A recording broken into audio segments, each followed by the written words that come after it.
TikTok Shop is going to be Amazon in 2012. But if you're trying to build something in the digital world, pouring into that platform is where all the money's going to be made. I created one of the most viral supplement brands on TikTok in less than 12 months. Rob Oliver had a $30 million exit at 26 years old. Any young entrepreneur in a good spot, don't let the anxiety or stress get the most of you. Like, take a step out. In your 20s as a man, that's the time to develop your skills and make your money.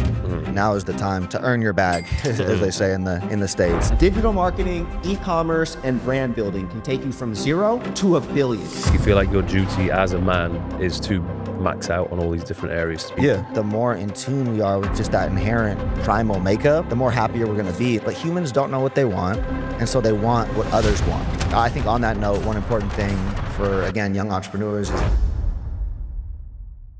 What's up, guys, and welcome back to First Things First. We have Robert Oliver in the building, aka Mr. RobTheBank. How you doing? Doing well, sir. Thank you for having me. I appreciate it. No problem, man. Where you come from, America? Puerto Rico. Yeah. Puerto Rico's home. Yep.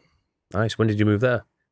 4 years ago, like mid-COVID. It's kind of the U.S.'s Dubai, you know? You guys have your tax advantage there. Yeah. Puerto Rico's the one thing that, you know, U.S. citizens, I can't come here and not pay tax. U.S., they follow you. I always wondered that because when I'd noticed, like, why is there not many American people in Dubai? And apparently, if you still are an American citizen with American passport, regardless of where you go, you have to pay tax. Yeah, and I think that's not talked about enough. Like remember that Gadzhi clip that went viral? I live in Dubai and don't pay any tax. Yeah, and I got a bunch of like young U.S. entrepreneurs like, oh, I want to go to Dubai. And it's like, well, my brother, you're still going to pay tax if you go to Dubai. But Puerto Rico is a very interesting setup where the U.S. basically signed a code with the IRS, and as long as you're there 6 months out of the year, you pay 4% federal income tax and no capital gains. So it's a pretty sweet program. No way. Is it Jake and Logan Paul got Yeah, Jake and Logan are like a couple houses down from me. There's a good community in PR, and I think it's one of the, you know, if the government can kind of like put its stuff together, I think it has very unique potential as a country. Unfortunately, the government has a lot of the corrupt work to do. It's a different culture. You know, here in Dubai, like they're committed to it. They're building stuff. The roads, you know, are running. In Puerto Rico, it's island time, and so we kind of have our place where we all live and work, and then rest of the island, it gets a little third world the more you get outside of the main hub. How often do you go back to America? I'm back. I spent like 7 or 8 months in PR, and then just various trips. Kind of, you know, a lot of time in Miami. Some time in New York, but it seems like there's less of a need to go to the U.S. nowadays, the actual mainland. Yeah. I mean, I need to go. I need to collaborate with certain people. So that trip is long overdue, but you're right. I don't feel like you need to go there as much as you used to in the past. No, and then being out here for me too was like another real eye-opening, you know, moment where it's kind of, everyone talks about the West is falling and this and that. And, you know, I've kind of been like, you know, it's overhyped, right? America's still America. And we have a lot of great things. But you come here and it's really night and day how things just work. Like things work, people get stuff done. I've got my business partner in Austin, and he's a guy. He sold his company for $600 million. He owned a big chunk of it. 9-figure guy. Bought the penthouse in the new like luxury building in Austin, which is one of the fastest growing cities in the U.S.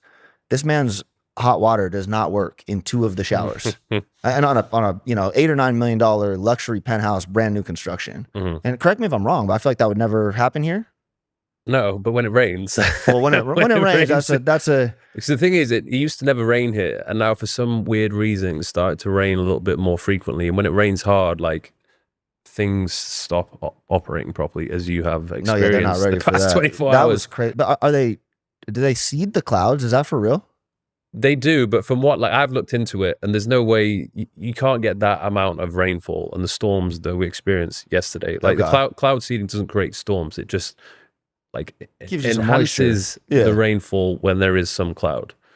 So I don't think they're doing it to that extent, and apparently they've been doing this since like 2012 or something. Yeah, it's not a new thing that went wrong. I think this is something more natural related to climate change. Maybe, I don't know. I put a little post out today, and it was like Dubai is making such an effort to be, you know, the Miami of the Middle East. They decided to import hurricanes. I saw that out there yesterday. I looked out on the palm. I took a video. I was just like, holy! Like, I mean, it was trees sideways. Like, that was no joke. Yeah, apparently it's like that was the worst it's been for like 75 years. Man. So it'll be interesting to see if that does become more frequent. Hopefully not. If it starts getting like the UK, I'm out. I'm going somewhere else. Yeah, no kidding. But I feel like even here, right? Like I think the main issue is they're literally not set up to deal with it at all. No drainage, nothing, right? Yeah. And I feel like if it was an ongoing thing, they'd fix it. They'd fix it. Yeah. Whereas in Puerto Rico, for example, hurricanes come every year, and they have $9 billion to redo the power grid, and the power lines are still up out of the, like, it's a raggedy old system on the highways, and so we get a little wind and the power shuts off. Yeah. Whereas like that's the problem with Bali. I don't know if you've been to Bali before. I like haven't, the infrastructure on the roads is just not built for the amount of people that are there now. So if you want to get around, especially in the busy areas, like the roads they're just constantly congested, and you just have to like wiggle your way through the traffic in your scooter. And for me, like that's just like one of the biggest things that puts me off from going back there. So I don't know if they need to do something about it, but do they have the money to be able to do that? And a lot of the times, like, these roads are already very narrow, and you got buildings either side of it. So what do you can't make it wider. What are you gonna do? No, that sounds horrible, honestly. But overall, you love it here? Like, oh yeah. Yeah. I mean, it's, as soon as there comes a place that is going to somehow beat this current setup, then I'll move. Yeah. Like, I like the fact that I'm not too heavily tied down to any place or anywhere. But for my current position right now, like I don't have any kids or anything like that. It's good. Yeah. No, and obviously I have my time when I'm out of the place, come back in between like October and May. There's a lot of stuff going on. Ramadan is a little bit quieter. I was just in Japan for 3 weeks during Ramadan. A lot of people go out during that time, but yeah, for now it's the place to be. I don't know if in 5 years time, 6 years time, Saudi becomes the new Dubai. Like, I see him trying. Yeah. I see him trying. I'm actually like, US wise, I get hate for saying something like this, but I think what MBS is doing over there is like, it's smart. It's in, you know, buying the golf tour, you know, getting involved with boxing. Yeah. He's shaping culture. And like in the West, people are like, oh, he's the, you know, whatever. And I'm looking at it like that's where the world's going, and he's taking his piece of it. So that's, you know. Yeah. How old are you now? I'm 31. I turned 32 in May. Yeah. Nice. How about you? I'm 33. Okay, nice. Yeah. It's a good age to be. I feel like we've done what we needed to do, and we're living a pretty good life. Men start to hit that stride. I feel like, you know, post 30s, like that's kind of a man's, you know, that 30 to 40 range is like a good time to be alive. Yeah. What were you doing for the majority of your 20s? I was building the Genius brand. Okay. So that was my first supplement company. And I honestly, like, if you look at pictures from me back then and kind of like what my life was like I was glued to a computer screen and didn't care about my appearance or anything like that. But I was, you know, I think being 20, like in your 20s as a man, that's the time to develop your skills and make your money. And I think that's lost nowadays in today's world. How old's your audience in general? Like what's the average?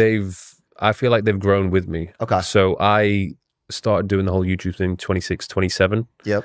And because I'm not making videos doing stupid shit, like just doing like the funny, entertaining videos. Yep. I feel like I'm attracting an audience that are a similar age bracket to me. So predominantly it seems to be between 25, 35. Okay, nice. Yeah. Yeah, so I don't want to knock any of the ones post 30, but to the 25-year-olds, like now is the time to earn your bag, as they say in the States, and really like develop your skills. And so you do live an awesome life post 30. That was one of the reasons I wanted to do this podcast with you. You know, I'm going to do a lot more this year, but I'm being pretty just selective of like who I even talk or work with, because one of my messages is I think the point of making money and the point of like grinding and doing any of this stuff is to live a cool life and like have experiences.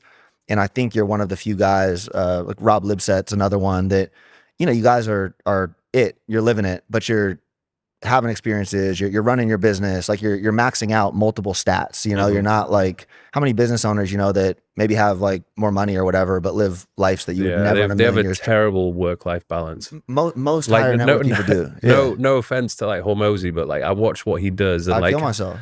You know, waking up like 4 in the morning, literally just working all day. Yeah. Goes to the gym and then goes to bed and repeats it. Yeah. But he loves it. So fair enough. If like that, if you love the grind, if that's what you love to do, then okay, I'm sure he's happy in some alternate way. But that's not the life which I see. I don't know if he either really loves it or isn't working as hard as he portrays on camera. Because you know there's a lot of that out there too with people and how they control their brand image. Because Hormozi is one of the smartest, you know, OG internet marketers. I mean, he really is. He's presented now as like our Gary Vee or like business guy of this generation. But he's he's a lethal marketer. And so when he re-showed up with acquisition.com with the hat and the tank every time and the Crocs, that is his image. That is his calculated image. And him working all the time is part of that image, right? And, you know, I love the brand stuff. Like we can talk bigger personal brands and kind of some of the cool ones, but a lot of that stuff is an intentional thought on it was weird. I remember when I first started seeing, I never clicked on the videos. Yeah. But I saw the thumbnails and I was like, why the fuck is this guy like dressing like this with the nose strip as well? And and then I figured out, okay, yeah, it's intentional, because when you see him, you're always going to know, oh yeah, that's Hormozi. Yeah, that's Hormozi, and it's stuck. And then even my favorite personal brand, I think on YouTube, or one of them at least, is Gadzhi. Like I think it's hilarious that he has a group of 18 to 25-year-olds wanting to dress like old money. Like when we, you know, back when we were that age, you look at Laura Piano and you're like, that's my grandpa's shit. But the way he's played it and the way he's always managed that aesthetic, I think is beautiful. And I think it pays off for him, and it's fun to watch. Yeah. It's pretty wild. But when you term it something particular, you call it Lifemaxxing. Lifemaxxing is my new word. Yeah. Do you think it's possible to do that before you've earned the money, or do you have to earn the money first and then you can kind of live life to the max? I really think taking a decent chunk of the money you're earning and doubling down on experiences. So coming to Dubai, or like whatever, buying that car or whatever, I think those things start to unlock more money, which I think probably, you know, some people might say that's crazy. I practice it in my own life. I've seen it unfold. I think it starts to cultivate that whole abundance mindset without being like all foo-foo with it. You know, I think you really, as you step into this next thing that you're supposed to be, you have to feel that. Like, you know, the internet's littered with magnetic, you know, attraction and this and that. But I really do think as you start to open those doors yourself and step into it, and I'm not saying be reckless. I'm not saying take a credit card and go buy the Ferrari just so you can make the next payment, you know, but I think the more you do consciously invest in living more life, I think the better things start becoming for you in general, like financially. Yeah, and even after you come back from either taking a trip or having an experience, you think differently. You think absolutely. If you're staying in the same place for too long, you get caught up in the cycle of just repeat. Yes. And it's just like, this is just what I'm supposed to do. But if you go away, break out of that routine, do something completely different, step out your comfort zone and come back, you're like, oh, hang on a second. Doors start opening. You really do start like finding those opportunities that, and I think the key of all that too is stay focused on your mission, like know what you're wanting to do with all of it. Like, you know, my thing now, I'm building my current brand, Top Shelf, and I have my talk track for that, and everything I do kind of, that's in the back of my mind, but my lifestyle starts to kind of form around what we're building there, you know? So, yeah. How much money do you reckon you need to be able to live a fuck you lifestyle? It depends where you're at. A fuck you lifestyle in New York is you know, I mean, probably $1 billion, honestly. like I mean, a couple $100 million, like, doesn't even, you can live good, but like, you know, New York's a different animal. Here seems like a different animal too. Yeah. So I think it's more about, I think specifically when you think about a fuck you lifestyle, it's who are you accountable to with what you say. And this is one thing I've found that it doesn't stop, right? I sold my first company. It was an 8-figure thing. So I'm this 26, 27-year-old with, you know, double-digit millions in my bank account, but there were still people that I knew if I did this or I did that, it would offend them. And those were people that mattered to me, and those were opinions that mattered to me. And so I think until you let go of those things, you're not free. Yeah. Well, so going back to this brand, it was called the Genius brand. So how did this come about? How did it start? So I'm just a young kid getting out of college, and I'm kind of trying to like figure out what I want to do with my life. A lot of people in the States are pouring into Amazon. My uncle was helping consumer electronic brands sell on there, and he's making like good money. And I'm like, this space is interesting. And I love supplements. Like, I was the workout guy. I don't know too much about the industry, but long story short, I ended up kind of just cold calling supplement brands, telling them I can work for them. Let me be your Amazon guy. Who were the big brands like back in, did you have a lot of US brands in the UK? You were probably living back, this is like 2013. When I was just getting into the gym, I think Optimum Nutrition was pretty heavily placed there. Was it BSN? Yeah, BSN. Yeah. NO Explode. Jack was probably big everywhere, right? Yeah, like, Jack was good back. Yeah. Back before they made it legal, unfortunately. Bastards. But so that was my era. I started helping a lot of these companies sell on Amazon. I kind of become this like expert. And do you remember GAT Nitroflex? That was another really popular pre-workout. And I'm like, I think I'm 22 at the time, and I'm going 23. And I'm going, this shit's like really bad for me. It was around like the protein spiking time. And I'm like, yo, like, hold on, what am I doing? You know, I'm getting stronger and stuff, and my body's kind of breaking down. And long story short, that prompted me to, I just want to make like clean sports nutrition supplements. And so that was kind of the idea of Genius. People knew I could market on Amazon. I felt confident in my ability to build a business that way. So I called up this manufacturer. I was like, hey, like I got X amount of, you know, I think I had like $5,000. I gave it to them as a deposit. They knew I was good. And they gave me terms. We rolled out 2 products, and then I just literally bootstrapped that thing from there. Eventually moved more into like lifestyle and nootropics as I kind of moved away. I think every individual has that transition, or they should. Like I was hardcore gym bro from like 22 to 24, 25. And then my interest expanded more to like, you know, entrepreneurship and making money and nootropics and biohacking and like general health, and took the brand kind of that direction. It kind of continued to grow. And then I sold it in 2019. What was the first 3 products you had? The first so I did a caffeine-free fat burner. At the time, like fat burners were largely trash. It was like the scammiest section. But they always sold pretty well. They sold like crazy. And so I'm looking at that going, you know, people are selling these $20 stimulant pills. Let me do a caffeine-free, like premium, expensive product. Like, let me try to make it actually work, right? And like the claims were all in line. Like, okay, yeah, maybe you can lose an extra 2 pounds a month, you know, like otherwise, like nothing crazy, right?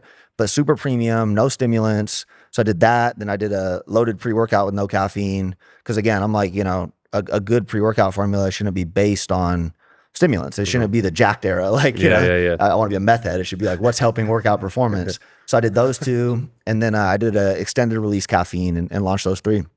Nice. Were they powder form or pill? The fat burner was pill, a capsule, and then the pre-workout was powder. Yeah. And did you face any obstacles when you were scaling that company? Or was it all pretty like crazy, bro? Like Amazon was like magic because it was like parabolic. Like the platform's getting bigger. I'm one of the best marketers on there. I'm running ads, maneuvering all of it. But every time at the same time, it's the Wild West. And so it was like real, it was like kind of joke. There's like Amazon mafia. Like you had the Russians, you had like this other guy who lives in Puerto Rico with the gold Lambo, like there's all this money being made. And so people are bribing insiders. Like I almost had my business shut off 2-3 times. At one point we're a $10 million, you know, brand, maybe 2.5 years in. I wake up one day and like everything had Guy Fawkes masks on my Amazon listings. Like where it used to be product pictures, I have Guy Fawkes masks. And then the whole brand got pulled offline for like a month because somebody paid an insider at Amazon to fuck with our stuff. Shit. And so a lot of that, as a young guy running a company, your nerves are kind of like all over the place. But were you making most of the money through Amazon versus people just going to the website? All Amazon. I had a website, but like it was literally, I was good at maneuvering. I found it was a moment in time where customers are coming and searching pre-workout, right? Yeah. And GAT Nitroflex doesn't know how to do it. BSN NO Explode does not know how to do it. Robert Oliver knows how to show up at the top of that algorithm with my pre-workout, number 1. And the eyeballs that came from that and the sales that ultimately were built, like I wasn't the only one that did this either. Like a whole era of brands was born as the old stuff kind of felt like you don't see Optimum Nutrition as much anymore. You don't see NO Explode at all. And it's because they didn't adapt to the next level of internet growth. It's happening again right now with the TikTok shop in the States. I think TikTok shop's going to eat the world. You just got back from Japan. They all shop on the, you know, video, short form. Like there's another shift. Yeah. I mean, that's something I want to get onto in a bit. But in regards to this company, so you scaled it and then it got to the point where you eventually exited for 30 mil? 30 mil is the valuation, yeah. So how did that happen? I want to know how you managed to successfully exit. Yeah. Honestly, I mean, that's one of those ones, selling a business is crazy. If I could go back and do that again, I should have appreciated what I had. Like people hear 30 mil valuation and long story short, I took care of some people. There was an earn out. I put like 23 in my pocket. And so that's life-changing for anyone at that age. I hadn't paid myself well, but building a company to that level, that's like the hard part. I think I left 100 plus on the table, taking it to the next level. So I always got to start this story with that caveat. You know, I really think any young entrepreneur in a good spot, don't let the anxiety or stress get the most of you. Like take a step out, you know, zoom out and kind of see what you're building. But anyways, that whole process, Amazon brands are starting to become popular. Like private equity is seeing that the numbers here are real. Kind of like I said, old brands are falling by the wayside. This seems to be the future. This whole Amazon thing is here to stay. And so they start coming in and kind of making unsolicited offers. So I didn't know what I was doing. Like I didn't go shop it, anything like that. This private equity fund came in, they bought my manufacturer. Then they basically hand me a term sheet. They're like, you know, the manufacturer calls me. They're like, hey guys, or hey Rob, you know, these guys want to talk to you. Have one call with them. And a week later I get an email telling me that, you know, these are the terms. And if you want to move forward, we'll move into due diligence. And so, yeah, sign that contract. And the next 6 months were them tearing apart my business, making sure everything's real, audits, like all that type of stuff before I ultimately get the check. And so it was not an awesome process. Yeah. It's interesting that the amount of work you have to do in preparation for a sell. That's horrible. It's horrible. And we didn't do any of that, right? Like a lot of people will be like, hey, I'm ready to sell. I'm getting ready to sell. So I'm going to take the first 6 months to, you know, get a CFO in there and this and that. And I'm just this kid, kind of like I didn't have previous experience. I built it to a certain level and I hired my team and like there's a business there, but this is not like, I mean, this is really my first rodeo, right? And so I'm kind of figuring it out as I go, and then going into due diligence without being prepared was like, oh, it was a shitstorm, bro. Do you not have any mentors or anyone you can speak to? At the time, no. Yeah. Like I was, and now I got a great network, but back then it was like me, one of my best friends was kind of my right-hand man, smart as they come, like attorney. And then one of my other best friends, and that was kind of our key like thing. Well, definitely could have been worse. No, I mean, it worked out, right? It worked out, but I mean, they definitely like looking back, you're like, oh, you know, this number is huge. I didn't negotiate at all. Yeah. Like I guarantee you I could have at least squeezed another 5 out of them on that. And when you start thinking millions, it's like, yeah, you put your feet in the ground and fight. I mean, it's hard to make a couple $1 million. Like I don't believe what the internet says. I mean, a couple million is like a lot of work. And so when you have that opportunity in that moment where it's like, yeah, they're probably willing to budge on another 3 or 4. It's like the work I'd have to do to rebuild 3 or 4 is like insane. And so what did that feel like then? You've sold it. I don't know did they require you to still? Yeah, they had me stay on. There was an earn out. It was not. So I was reminded I have no interest in ever working for someone ever again. Like I won't do that again. If I sell another business, I will. It'll be a like. That's interesting. Yeah, it's like you're giving it away. It's now somebody else's, but then you're still required to basically run it. But now you're taking orders from someone else. So you can't really do. You don't have the freedom to do what you really want to do. No, exactly. And they try to act all friendly with it. Like, you know, we're empowering you and this and that. Like I stuck around for like 18 months before I was finally like, you know, kind of fuck this. And it was a good, am I fine swearing on here? Yeah. And it was a good private equity fund. Like no knock on them. But at the end of the day, when you're signing up to work a job for someone else, it's just not something I think, I know I'm not made for. And I think if you have that general entrepreneurial mindset, it's not. It's so for all those people who are listening, these future millionaires, you advise them, if you are going to sell a business, just get out of it completely. Get it to the point where you can get out completely. Yeah. And part of that issue, like for me, that wasn't an option because there wasn't enough structure. I was still very much key to it. So if I wanted to sell, I had to go with it for a time. Yeah. But again, like in the future, the more you can reduce risk for a buyer, that's kind of the talk track. The more you can reduce risk, meaning have a good management team, having like all these different things in place, the more money they'll pay you, period. Yeah. And then the more able you are to just say, no, this is a clean deal. Like you take it, you know, shake hands, congratulations, and you move on. I imagine that's the case for a lot of influencer brands who are kind of still either the face of the company or heavily tied to it. Like if they can't just walk away from it and expect the company to continue. No, frankly, those aren't sellable. Like who would buy a brand that's dependent on influencer X, right? Like if one day they wake up and decide they don't want to pump it anymore or whatever, right? There's too much key man risk. But you look at a great brand that I think they've done it perfectly is Simeon's with InnoSubs. Oh, yeah. Like Simeon was the jump off. Like he definitely helped that get going, and he's he'll do very well on the whole deal. Is he a shareholder in that? Yeah, he's a big shareholder. Okay. Like, I mean, really that big makes sense shareholder. because he pushes that heavy. Like I'm crazy, right? I'm like, he's either getting like loads of money every month or this actually his thing. Yeah. It might be private, so I probably shouldn't say what he owns, but I know he'll do extremely well on that. Yeah. And they built it around him, right? Now they spend a ton on paid media. They have other influencers. Like, he's not the guy. And so they've done a great job with that one. Nice. So what was your mindset at this point in time where you suddenly had all this money? Like, oh man, I was like, my life made it. Like, I got double-digit millions in the bank. Like, I made it. I don't have to work anymore. Like, what else is there to life? And I kid you not, like, that first day it was incredible. Like, I kept refreshing my account. I was like, this is amazing. And the next day, literally the next day, I'm kind of like, okay, what now? You know, I'm was I 27, 28? 5 years ago, and it's borderline dangerous to be that young and have that amount of money. But I didn't know how to, bro. I sat on the money for 2 years too. Yeah. I didn't do anything. Like, I drove a Tesla Model X, and I had like a nice house in Seattle, but like I was like I don't know, I went through something. Like, I had to like find myself, right? I'm kind of like, the money literally just sat in a money market for almost all of it for 2 years before I was like, hold on, Puerto Rico, hold on, you know, new levels to life. There's a lot more out there. Yeah. And I think on that note, one important thing for, again, young entrepreneurs is just like, the journey is like, it's so cliche, but the journey really is like a lot of the fun, like building genius those early days before the end result. Like, that was I loved that shit. And then all of a sudden I didn't have it anymore. And my identity was kind of tied to that too. So I had to go back to the drawing board and figure out, you know, what it is I want to do. And what was that?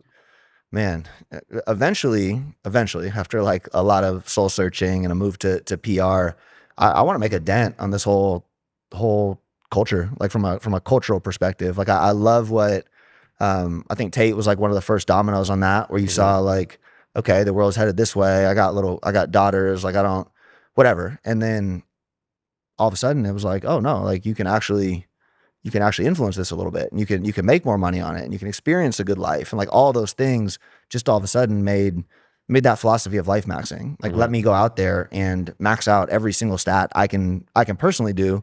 And in the process, create some sort of movement or some sort of dent or some sort of impact. So back building, and I've literally never been happier. I have a question for you guys. Do you take supplements? And if you do you really know what supplements you should be taking? You see, this is a problem I had for years. I would walk into a supplement store, I would buy loads of random bottles of supplements and just pop pills every day, hoping for the best. But in reality, I had no idea whether or not I should be consuming these supplements. That is where Bionic came into the picture and solved that problem. You see, I've been working with Bionic for the past couple of years, and since 2021, I've been getting my blood work done with them every 3 to 4 months. And based on that blood work, they send it off to get analyzed, and then they put together a very specific customized formula for me, which will last me for 3 to 4 months until I get my next blood work done. And honestly, it's been an absolute game changer for me. They also offer another product called Bionic Go, where all you need to do is go onto the website, fill in questionnaire, and then based on that questionnaire, they can give you your customized supplements. So if that sounds like something that would be of interest, which I highly recommend, go onto the website, bionic.com, and you can use the link in my description to get a nice little discount on your first order. Because you mentioned it before, you feel like your duty as a man is to max out on all these different areas, to become the strongest you can be, become the smartest you can be. Yeah, I think there's fulfillment in that. Like, I think we're inherently designed to conquer. Like, we have testosterone, you know, like it's a biological thing. And so I think the more we lean into that in our own framework, right? Some people aren't going to like this, some people aren't going to like that. But I think the more in tune we are with just that inherent primal makeup, the more happier we're going to be. And so for me, as I build, you know, Top Shelf, I'm thinking through that 18 to 25-year-old that's been very much, you know, kind of disregarded, and they're told to act a certain way, and they're told to be modest, and they're told to, you know, go get their degree and do X, Y, and Z. And I'm like, you know, how about, here's an alternative. Like, here's an alternative lifestyle. Like, not only did I like make it or make like big boy money, but you can live a cool life too. You can go to Dubai, you can go to Tokyo, you can, you know, work with other people that you think are cool and living a good life, and just build. And there's a need for that. And it has me doubling down. And one of the most satisfying things about my job now is just having the opportunity to sit down and speak to some pretty amazing people that have achieved some pretty impressive things. So it's definitely something I want to continue to do. And I think definitely one of the things that started to open doors for all of this was just sorting myself out, going to the gym, improving my appearance. At least if you improve the way you look, you don't have to be jacked, an absolute monster, but just like at least look as though you take care of yourself. You'll start to realize and notice that, okay, it starts to open doors and provide opportunities for you.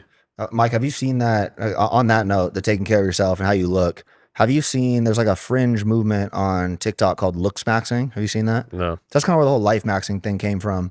It's like these kids 16 to like 19 that are like hyper focused on their looks. And a lot of it's like good, you know, it's like, oh, your, you know, jaw structure, and you should, you know, be eating mastic gum or chewing mastic gum to get a better jawline, and girls this or girls that. And it's gotten a little too far. Like it's almost like it's like gay. Yeah. It's like it's a little, they're all like kind of skinny and like, you know, quote unquote pretty. Yeah. But the idea that like young people are all of a sudden, you know, girls aren't going to like us if we're not attractive, if we don't get it. Like, you know, how they do their hair, like haircuts is really important, you know, burst fade, this, that, you have this head shape. And I think that root at the center of it just shows like, okay, how far men have been kind of rejected, and the whole incel culture has existed, and it's a way of fighting back. It's like, let us get more attractive, and I think guys should try to look as good as they humanly can. Like, I mean, period. Like if you can afford to fix your teeth, if you can, you know, get your hair cut every week. I don't think enough people say that. It's like, oh, it's superficial, or, you know, whatever. But you get mad because the girls don't talk to you. Yeah. And the second you look, like you go out with Mike Thurston, little homie, they're not going to talk to you. They're going to go talk to Mike because he does all the things. And I think people are so afraid to say that. I mean, like really, and it's weird. Well, even I think I was 20, was it 28 at the time? Yeah. My hair was fucked. I mean, everybody in my family is going bald. Yeah. And it was a bad That's how way. you did the hair transplant thing. Because everybody was commenting on my videos, like just commenting on the hair. And I was like, there's two options: shave it. I could have got away with shaving it, but I was like, no, I want to have hair. So I was like, okay, I'm gonna do this hair transplant, but I'm gonna document it to try and make it acceptable. And that's huge. Yeah. I just did my teeth. I went to Kanye's dentist, and to make an extra statement of like my life where I'm at, I put a literal diamond in there, like permanently in the veneer. But I really feel like I saw you smile when we were kind of talking about it, but that's like a thing that's not talked enough about. Like the whole guys should try to have a certain appearance. And one of the things that happens to older entrepreneurs is they get married and in relationships, and they just totally fall apart. Like I mean, not like on the surface they look fine, but you know they've let themselves go. Like they're not hitting the gym the same. You know, they're not getting their hair cut. And then their wives don't have interest in them, and it creates a boring life. Yeah. I mean, it really starts to. I got another friend in the supplement world. He's worth 100. He's like early 40s, and I'm telling him about, you know, my life and like kind of some of the things I'm doing, and my wife and I's relationship. And he just looks at me and he goes, I hate my life. My life's boring. You know, I'm like, and on paper, this is the guy with, you know, he's got the Aspen house. He's in Denver, you know, multiple houses, like gets to fly private. And he's sitting there like, yeah, no, my life, like, I can't remember the last time I've had a cool experience or anything. Like, I think the relationships and sex and all of that, I think that's like a huge part that nobody talks about. And I think a lot of discontent comes from that. And it starts with caring about how you look. Yeah. But even beyond that, particularly when you get into your 30s, I feel like that's when it becomes a little bit more important to start thinking about your overall health, because you can be living a great quality lifestyle in your 30s, even your 40s, but you don't want to get ill or have some kind of a disease in the last 20 years of your life be an absolute disaster. No, I want to be going to the gym every single day until the day that I die. Absolutely. And you should be able to. I mean, really, like that's not out of the realm of possibilities, but most people don't think like that. You're probably like me, like whenever I go somewhere, I build my routine in life around training, and then everything else falls in place, you know, behind that. Like when I was here, I was like, where's the MMA gym? I want to train. And then, you know, whatever we got after that, cool. But if you don't set your life up around taking care of yourself, then you failed Lifemaxxing right off the bat. Yeah. What is it that you're working on now? I know you're looking to build a new brand. Yeah. So I am building the first, what I would call designer consumable brand. It's called Top Shelf. What is designer consumable brand? I love the luxury world. Like when I look at, you know, Chrome Hearts. Yeah. So I want to build. That stuff is so expensive. It's super expensive. Yeah. It's always in demand. It's a multi-billion-dollar brand. And I want to create something like that more in consumables. So we're doing, you know, a cologne. We have a testosterone kind of male optimization product. and just build really high end, good shit. No one's really done that yet.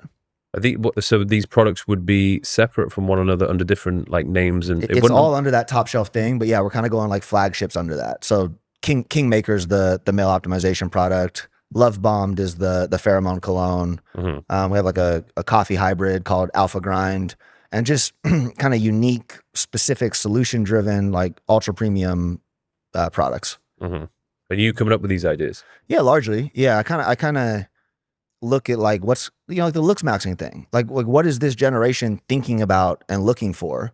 And Alpha Grind was our first superhero product on TikTok. And yeah, you said you only need one product to completely change your life. Yeah. An example of that definitely is the Alpha Grind. Like Alpha Grind changed the brand for sure. Like the brand was kind of this stale. Yeah, I had done it. Top Shelf Grind was around 3 years ago when I sold Genius. I was like, I need to do something to keep my mind sharp. It was coffee. I like coffee.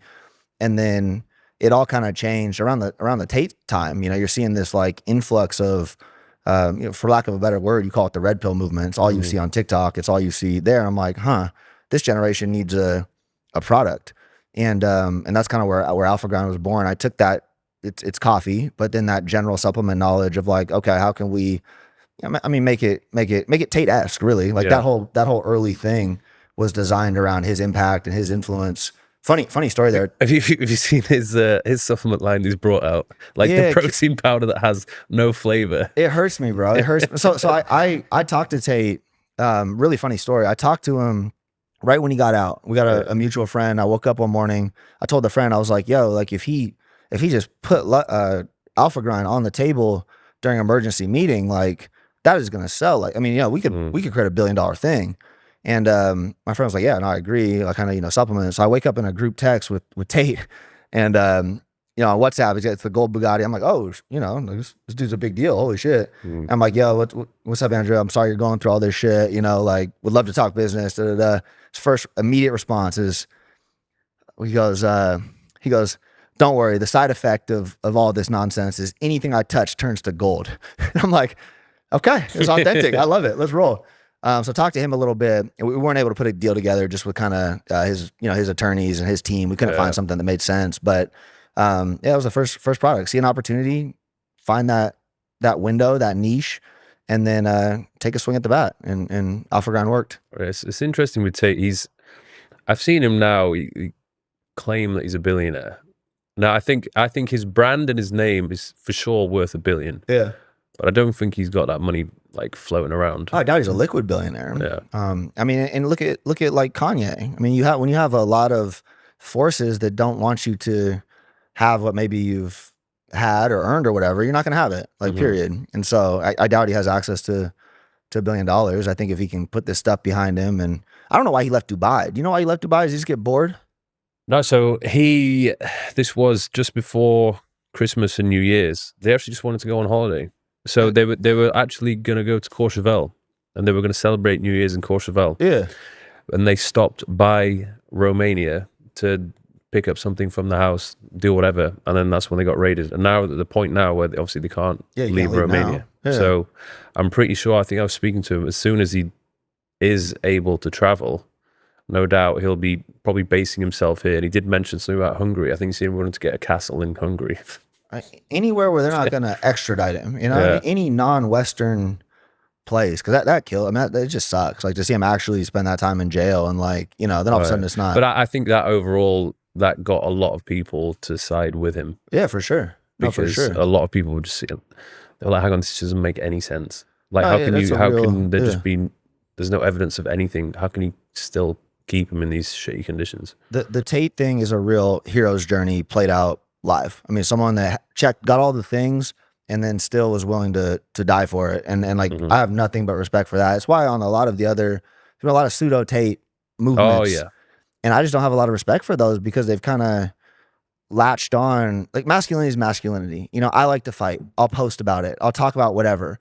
But I'm not hijacking like that dude was that's what he was doing. That was his specific thing. And you had a lot of little vultures. Like when he went to jail in particular too, like, oh, this is my time now. Let me take the same talking points.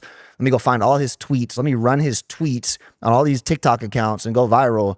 and capitalize on a little of that movement. And I don't have a lot of respect for that, frankly. Yeah, there was a lot of wannabes. See, the problem is, it's like you don't have anything to back you up. No, and none. the things that you say, None. like, it's like, actually you can't fight. But first these young of all, kids and are then so stupid. You haven't made the money. No, but these young kids are so impressionable. You know, that's why I was like, man, this is lame. Because you have the guy that did make the money, that did fight, that again was willing to die for it, and then you got the, you know, like wannabe semi e-com crypto whatever that just like whatever. You know, it's a weird mix. Yeah. Moving on to the TikTok shop world. I know you're quite a big advocate of this. How is this going to change the game? TikTok shop is going to be Amazon in 2012. The reason like I was able to crush it on Amazon, I went all in and like I made it my life, but I found the right opportunity at the right time. I mean, that can be said for a lot of people and a lot of things, like even early Instagram. You know, a lot of people's careers were built because they were like early IG. You know, they made their money because of that.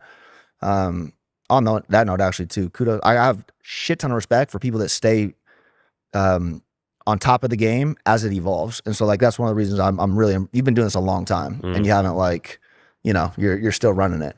Yeah. But anyways, TikTok is the next early Amazon, where it's like you can fumble into there and you can make your little $10,000 a month doing this or doing that. And it's going to keep evolving to the point that I think that platform will eat most of Western shopping even. Like I think they do about 10 billion in sales right now annually. Amazon does like, it's close to over 100 billion. I want to say like 300 or 400 billion. Over time, TikTok's going to eat that over the next decade. So you're super early, like the old way, you Shopify, everyone is under threat right now by TikTok shop. And so if you're, you know, young or not even young, like, but if you're trying to build something in the digital world, pouring into that platform is where all the money's going to be made. There is a few issues though, which I think I have currently experienced because I set up my TikTok in the UAE. Okay. And there, it's not allowing me to start a TikTok shop. Yeah. So I would have to. Do you think that's going to change? Yeah. Like, what would you recommend I do in that? Like, I can't fucking use it. No, I think you got to buy one in the US. Like, you got to find like literally like buy someone's LLC and run it through there. But again, like we were so early, those are going to be the common problems, right? Like there'll be all sorts. I'm suspended. We did $900,000 my third month on there last month, and they kicked us off because of like some. Like, I mean, really kind of nonsensical issues, like fulfillment related tracking numbers. So it wasn't the content going against guidelines. It was just. No, it was just like literally operations based. And remember I was telling you early Amazon was like the Wild West. Like it was the same thing. I mean, it was just so chaotic that everyone's kind of shuffling, and like, it really comes down to who's going to figure this out, who's going to find that edge, who's going to rise to the top. Because this whole e-commerce game, it's not about finding the right product to sell, like in general. It's about, can you generate a ton of traffic at a clip that makes sense? So either free or you know, close to free. And that's what TikTok is. Like when you have a clip go viral, right? And you're like, how much would you have had paid for that on like a YouTube, right? Where on TikTok, it's like, oh, I just got 10 million views for free, right? And so that's why I think it's fundamentally the game's changing, but that's where all the money's at too. Well, I think that's now taken over what used to be the main thing. I mean, particularly when I was growing up in my 20s, there was the like influencer paid posts where you would put up a picture, the influencers holding 100%. A tub of protein, and that would be the way to sell products. But money. Now it's like, now that's saturated. Now you want to almost create a piece of content, which is a short form video, but somehow make it engaging, entertaining. That it may end up going viral, getting over 10 million views. And if you can successfully do that whilst you promoted the product or there's some sort of product placement in there, then you've smashed it. Our genius marketing strategy, and it doesn't come from me. Like I'm 31 now. My business partner is 23. He's like one of the like TikTok marketing goats, and he that's what they call him. And he you know the Tate model that he did with Hustlers University with all the accounts that were incentivized? Yeah. He does it for product. And so he trains these kids to make, you know, they make a new TikTok account. It could be health supplement, it could be cologne, you know, best cologne, whatever, like a affiliate blank page. And he trains them very specifically on content styles that are likely to go viral with a product plug. And so the reason Top Shelf is blown up, we have 100+ affiliate accounts all running a piece of content every day. Tate model-esque. It's Tate model for for product. And we are getting like, you know, hundreds and hundreds and hundreds of millions of views and serious dollars in sales from it.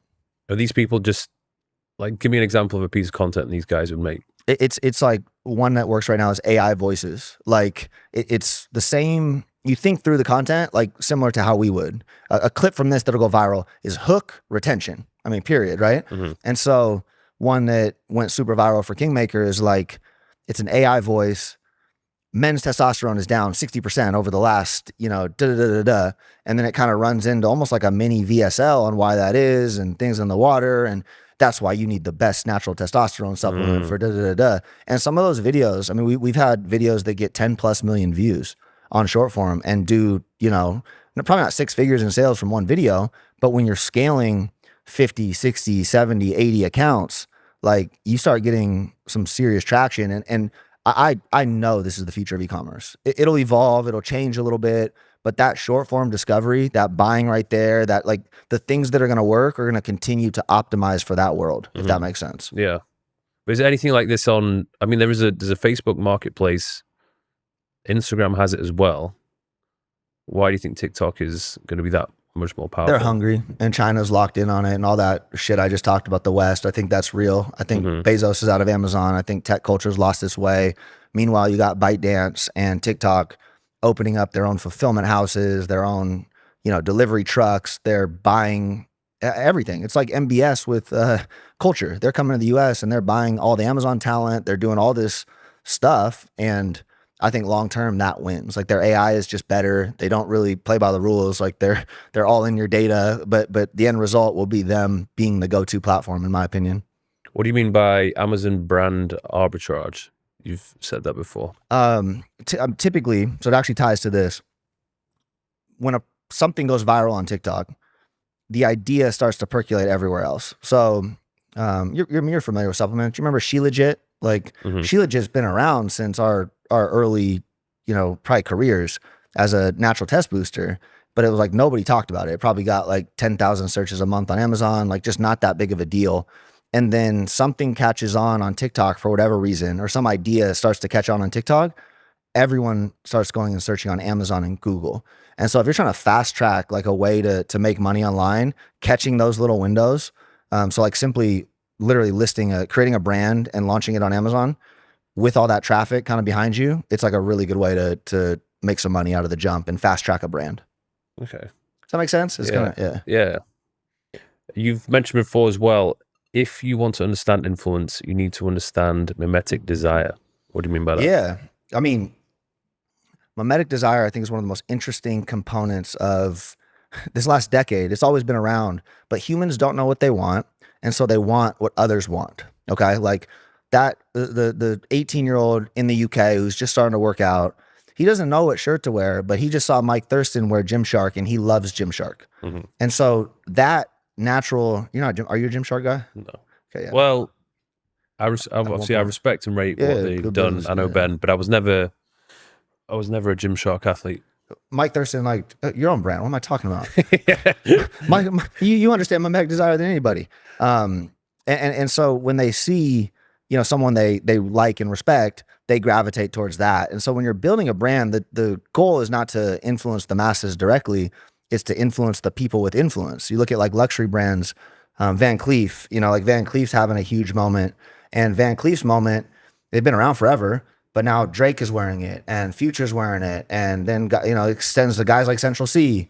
I like talking UK stuff. But is that how it popped off? Like literally a couple of big celebrities wear it, and then everybody was wearing it. And then it really is not more complex than that. I mean, you see the Kardashian effect, she gets behind a product and then all of a sudden it branches out. Like Kim does it. And so then the other 10 influencers that follow Kim love it. Who do you think in like your general world is like the ultimate one, like The Rock or something maybe? What, in fitness? No, I just mean like take it a step further from fitness, like masculine archetype of guy that's winning in the world. You have like the Jason Statham. Yeah. Chris Hemsworth, although he's like family man, but you see him as like good role model. Archetypes, yeah. The Rock, but then obviously I just feel like The Rock is a bit of a a little different. Yeah. He just can't speak his mind anymore because he's tied to too many things now. Yeah. Too many people are literally getting fed by his whole brand that he can't. Like, everybody went on Joe Rogan. I was like, this is going to be a sick conversation, and it was like just such a tame conversation because he has to. Yeah. Doesn't that make the Kanye thing like that much more wild? That man will actually get up there and like. Well, that's what I always respect, people that will just speak their mind and they're not afraid of the consequences. Yeah, I mean, me too. I got nothing but respect for that. I mean, when you have a lot to lose and you still go do it, it takes balls. Yeah. Period. So like Dave Chappelle, Cat Williams, like all these people just. Chappelle's hilarious. Yeah. Just saying how it is. It's I definitely respect that for sure. So yeah, that's kind of the mimetic desire flow, in my opinion. What's your stance on relationships? Because you have a family, you're married. Yeah. In the modern world, relationships are kind of a disaster. Like most of the things in Western culture in particular do not work well. And I mean, for so many reasons. You have the whole like feminism thing being pushed, and I'm not going to get you demonetized on YouTube, but my simple like answer is that they don't work. And so the exploration for new ideas and all that stuff needs to be kind of pushed. I got lucky with my wife, and I sacrificed a lot I've been with her 13 years, and it was before I had money, and you know, she's half Chinese, so kind of has that background, super supportive, never very feminine, no desire to be like, seeking validation from the internet. Now, on the other end of that coin, I got my business partner, Jimmy, who's in Miami and just living it. You know, he makes $200,000+ a month as a 23-year-old kid, got a Urus. And I see the girls that gravitate towards him, and I mean, phenomenal, right? Like, cool. Like that it's a fun weekend, but you're not finding your wife there. Right. And so culturally right now, it's super difficult. I think what's worked in my world, because again, my wife and I decided that we're not going to just fall into mushy oblivion and I'm going to get fat and just sit around and not pursue anything else in my life, business-wise, whatever.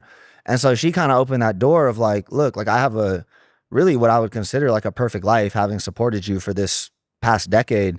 Like I know you're a guy, like you're rounding into your peak. I mean, she's what I think most women are not, which is very rational. Oh, that's crazy. Am I going to get you demonetized? That's crazy. But that's one for the short form hook.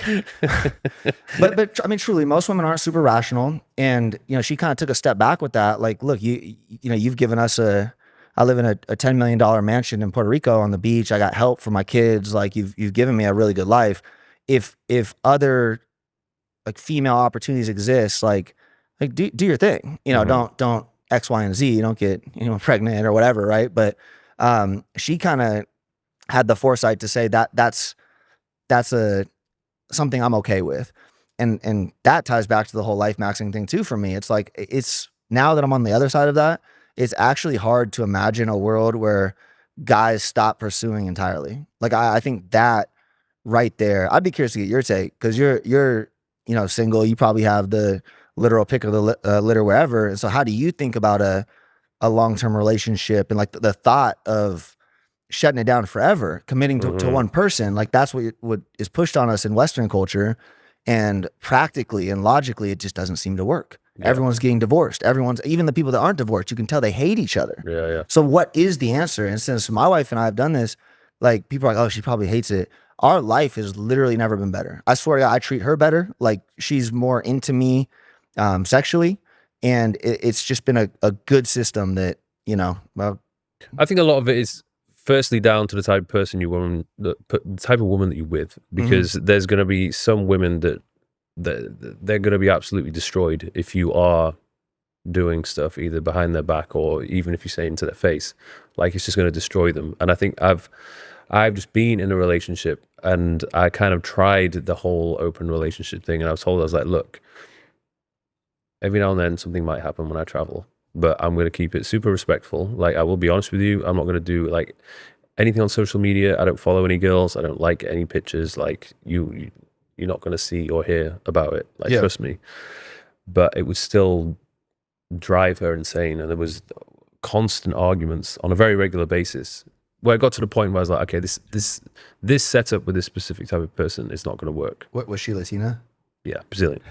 So, but I mean, I guess that's the case with a lot of South American girls. Like, there's always going to be like, they're very feisty and fiery. Totally. And I was like, I couldn't deal with that in my life. Like, it was too much. That sounds horrible. Yeah, like a horrible life.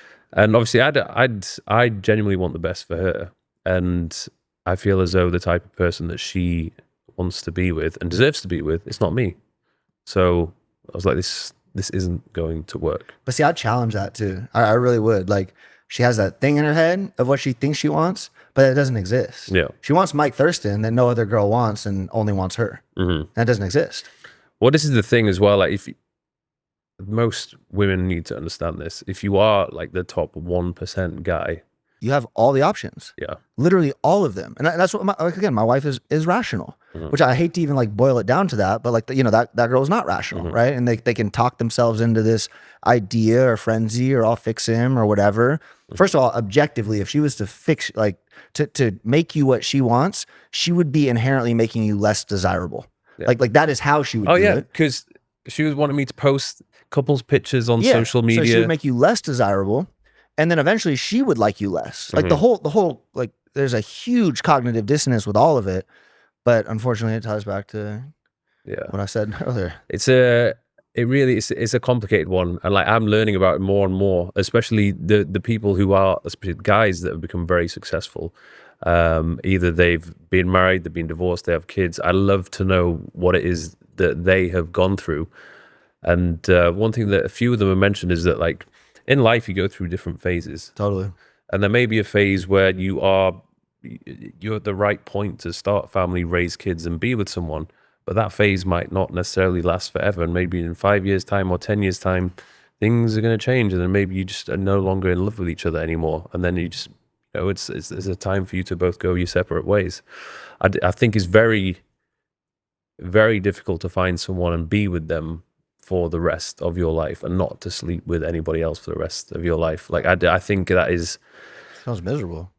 So, without doubt, there's some people that do that, but I think that was easier to do 50 years ago. Now it's a lot harder. I mean, and too, even if you do it, is that what you wanted to do with your life? I mean, I think that there's a huge component of like male energy is the ability to pursue. Like, you're not going to want to better yourself unless it involves you likely getting laid. Like, I mean, period. Like, that's the biological makeup of that. We're designed to reproduce. And so the second you sedate yourself, because that's what it is, you're no longer trying to better yourself because you're no longer trying to reproduce, then I think you're not life-maxing is what I would say. You're not really experiencing everything. Well, and I compare what my overall mood is and happiness is like when I'm single versus in a relationship. I mean, of course, when you do find somebody that you get along with, and you have, like the butterflies or whatever it might be, for the first 6 months or year, it's pretty amazing. But it's the honeymoon period. Yeah. And that usually tends to fizzle out. And whenever it fizzles out and then the relationship becomes hard work, I was definitely not happy at that point in time. Like the last couple of months or even 6 months or year of that relationship, I was just like... You hung in there for a while. I was like, what have I become? Like, I can't do anything, because anything I do is going to upset this person. Yeah. Like, I can't spend time with the boys, can't go around acting like I'm single, can't do collaborations with girls, and like just all these things. It's like, fuck, I can't do this because it's going to make this person unhappy. And it's like, this life is not the life I want to live. Latinas, bro. That's all I could really say. Yeah. It's sure had other trade-offs, but yeah. So yeah, I don't know, but I've spoken to some older guys who say, yeah, if you are with someone and the honeymoon period ends, then that means you haven't met the one, because when you've met the one, that doesn't happen apparently. See, I'm not even sure about that, because I look at it like we've had various like honeymoon. I mean, we've been together 13 years, and I think the underlying thing is just like objectively, I know she checks damn near all the boxes. Like, and again, that comes back to, you can't often have your cake and eat it too. You can't have like a wife that's not a whore and have her into all these other things. You know what I mean? So it's kind of like, I don't even like to use words like that, but that's kind of like the objective take. And so when you look at like, what do you want as a wife? What do you want for someone raising your children? It's a different set of boxes in my opinion. And how many kids do you have? You have two. Two. How's that been? It changes things like dramatically. I mean, it is a whole it shakes things up. All of a sudden, life is less about you. It's not just you and your partner anymore. You know, you got these other pieces in the equation that you're directly responsible for. And I think that's been one of the things that's kind of changed both of our perspective. You start looking at it, it encourages rationality. Like since the beginning of time, women, you know, I mean, their kids are literally dependent on them to survive. They breastfeed, right? Like the mother-child bond is everything. And so that, I mean, that's really amplified in the first couple of years. And you just have to adjust, you know, you have to start kind of building your life accordingly. Yeah.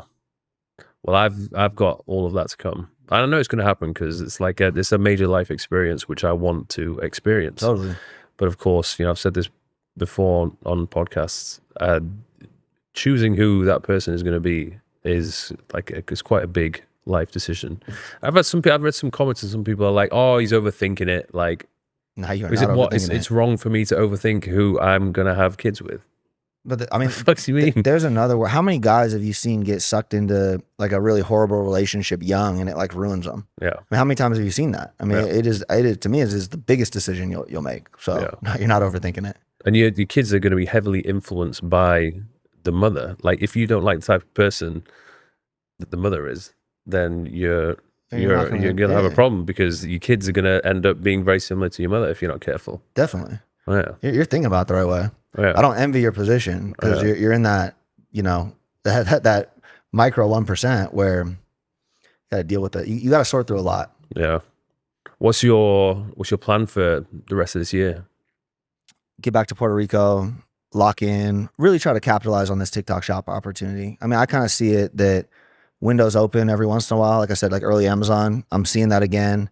And so we're going to kind of get our team together. We split between Miami and Puerto Rico and just lock in. Probably do some Europe in summer, you know, kind of do some more fun things, but a lot of work this year. But you mentioned before, like you had your account shut down. Yeah. Like, well, how do you stop that from happening? And how much does that affect business if you've actually built a pretty decent following on an account, and then what? You just have to rebuild another one. Yeah. More or less. Like we'll find someone, take the specifics out of it. What I've felt about entrepreneurship over the past 8 years, it's just about being relentless. It's about not taking no for an answer. It's about like there always is an answer to something. Yeah. You know what I mean? It's like the DMs on IG kill me. How do I start? Or it's always a problem. You know, like I can't do this because of this. It's like, well, your job is to figure out how to do it. Okay, I don't really care. Like your job is to figure out if that's where the money is.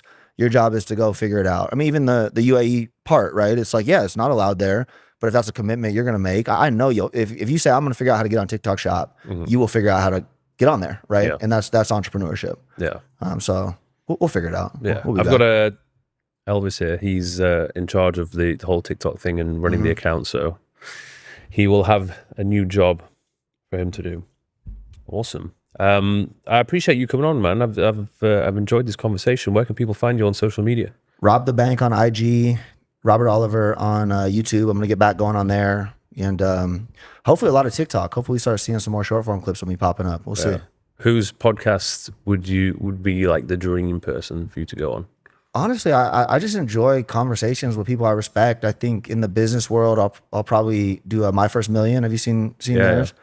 I'm pretty close with those guys, and then actually in our general world, I like Chris a lot with what he's doing. I think he can be this decade's Rogan if he does it right. Yeah, I really do. It seems to be like his mission at the moment. He's headed that way. Yeah. Awesome, man. Appreciate it, brother. For real. Thank you. Keep up the good work.